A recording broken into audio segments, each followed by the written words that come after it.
What's going on, everybody? Welcome to the first official tutorial on the Team JBud channel. My name is Loko, and today I'm going to be teaching you guys how to make insane melodies using just a few key music theory tips. But before we get into the video, I just want to make a quick disclaimer. I'm not claiming to be an expert at all at any of this. I just want to try to make YouTube video tutorials that I think I would have found useful when I was starting to make music. But without further ado, let's get into the video. So the first and most important step is to get familiar with the key scale. The best part about making music on a DAW is that as long as you know one scale, you can transpose the melody you've made super easily to fit any key just by pitching it up or down. For the purpose of this video, I'll be working in the C# minor scale, but you can work in any key that you're comfortable with. A great tip that I just started using FL Studio, so something that I think a lot of people would benefit from is to use scale highlighting. So by default, FL Studio comes highlighted in C major. Obviously, we're going to switch that around because we're not going to be working in C major. So how you change that is by going to View, you go down to Scale Highlighting, and then you click whichever scale you want to be in. So currently you can see we're in C major. So we're going to click to C#, and then we're going to go back and do it because for some reason it doesn't let us do it all at once. So we go back to View, Scale Highlighting, and then we're going to, here we go, Minor Natural.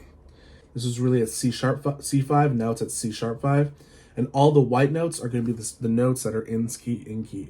It's also important to note that major scales typically produce happier sounding melodies, while minor scales typically produce darker or sadder melodies. Notice how I say typically. In the next couple videos, I'll explain how they can be used differently, but for now, for the purpose of this video, we'll use that as a rule of thumb for now. So now that we have our scale chosen, let's make a melody. As I stated before, I'm going to be using the C# minor scale as well as a basic piano for this tutorial. Shout out Keyscape for making some of the best pianos in the game. Remember how I said that there were 7 notes in a scale? Well, because there's 7 notes, we can actually build 7 different chords with those notes. These chords are C# minor, D# diminished,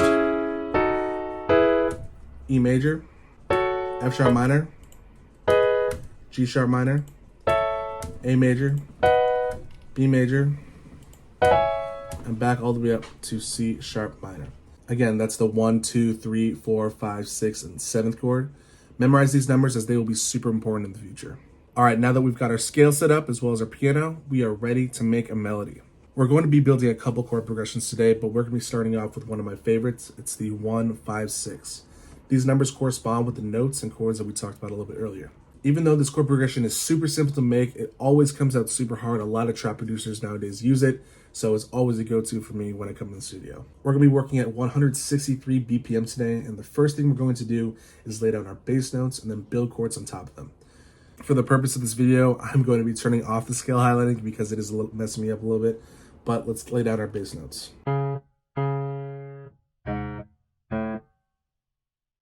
All right, so here we have our bass notes: C#, C#, G#, and A. Remember, because it's the 1, 5, and 6. Let's see how those sound right now.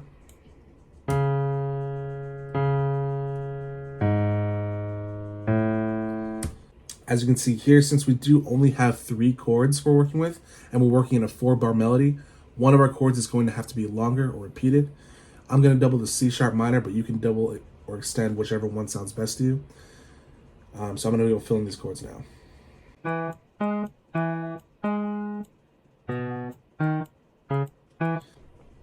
If you guys want some more help building chords, I'm going to leave a link in the description to a YouTuber that I found super helpful.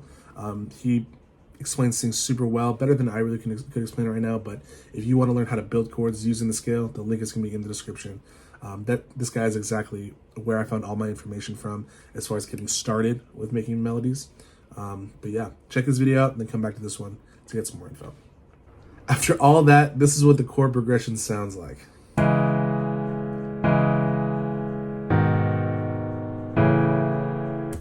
Again, super popular in a lot of pop music, a lot of trap music nowadays. But what really is going to make your chord progression stand out is the melody that you put on top of it. So what I'm going to do right now is I'm actually going to do a tip called inverting the third. All that means is we're going to take the third note of this triad, which is the E, E, B, and C#, and I'm going to pitch it up an octave. And that sounds like this.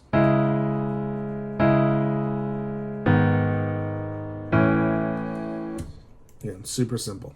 All right, Now we can add a basic melody on top. Again, we're going to be using notes only in the scale for this specific tutorial. In the next coming tutorials, we're going to be able to go outside of the scale. We're going to go all of that in future videos. But for now, let's add the melody.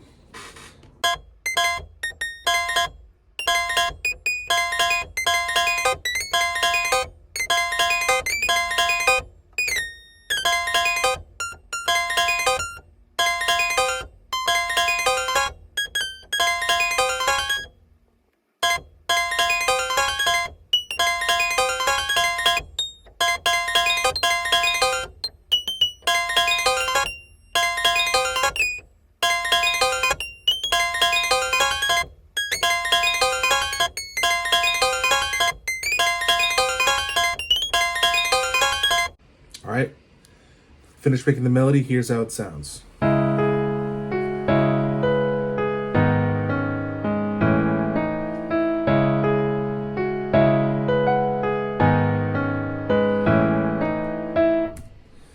So we have like a kind of like a Juice WRLD rod wave type of melody here.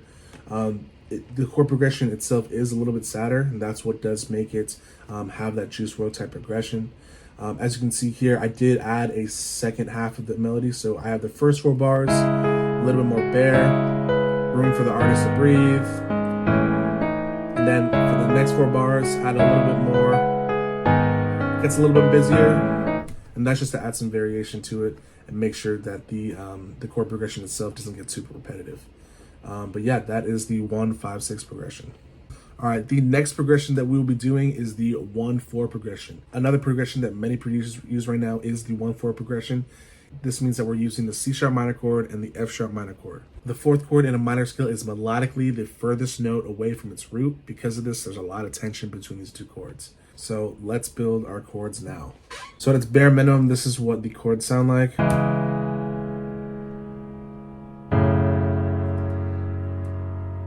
So as you can see, as we get a little bit lower, the chord itself does start to get a little bit muddy. So what I'm going to do is I'm going to transpose these up an octave. This also makes it sound more realistic as the notes are played closer together.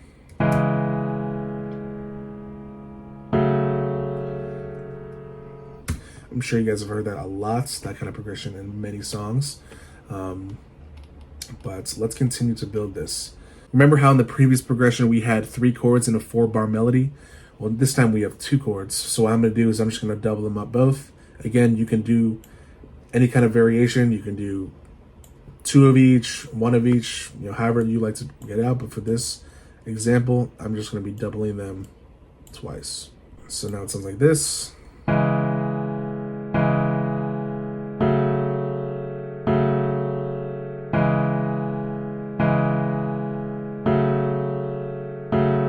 Again, super basic, but it just gives you a good starting point for a lot of different melodies, a lot of different opportunities to make great sounding melodies on top. Just like the previous example, I'm going to be inverting the 3rd here. So we're just going to highlight all of these. Let's see what this sounds like when we put it up.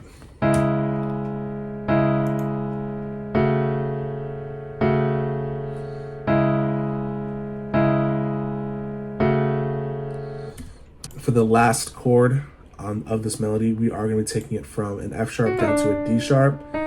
This is what they call a suspended second. This adds a lot of tension in the melody. So let's play it and see how that sounds. All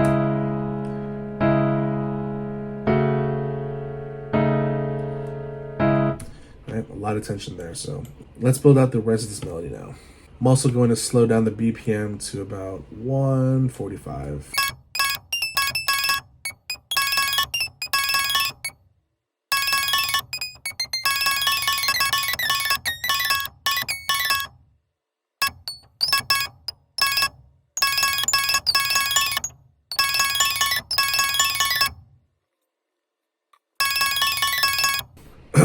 All right, here we go. Here is the finished melody. I'm going to play it and then we're going to do a quick analysis.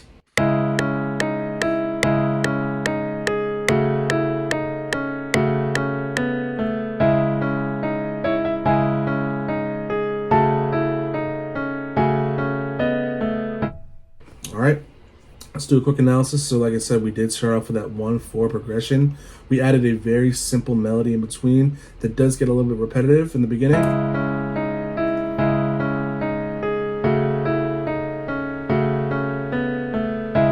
And for the second half, little top melody. Super simple. Leaves a lot of room for other instruments, the artist to sing as well as a very punchy and bouncy drum pattern. But it does give you a great starting point, whether you want to use gross beat next or halftime. That is all up to you. That's the beauty of music. You get a lot of creative control. That's pretty much it for today's tutorial. If you're a beginner, I hope you're able to take something away from this. I think it's really important to note that music theory really is all just suggestions. Music is all subjective, so there are no wrong answers to what sounds good to you. With that being said, I'll be posting an intermediate and advanced tutorial where I talk about bending the rules a bit, so look out for that. In the meantime, show some love to the gram at Loko Moko and at Team JBud, and check out what the rest of the team has been posting on the channel. But with that being said, I appreciate you guys for watching. If you're still here, drop a Loko that beat go crazy in the comments for me, and I will see you guys in the next one. Peace.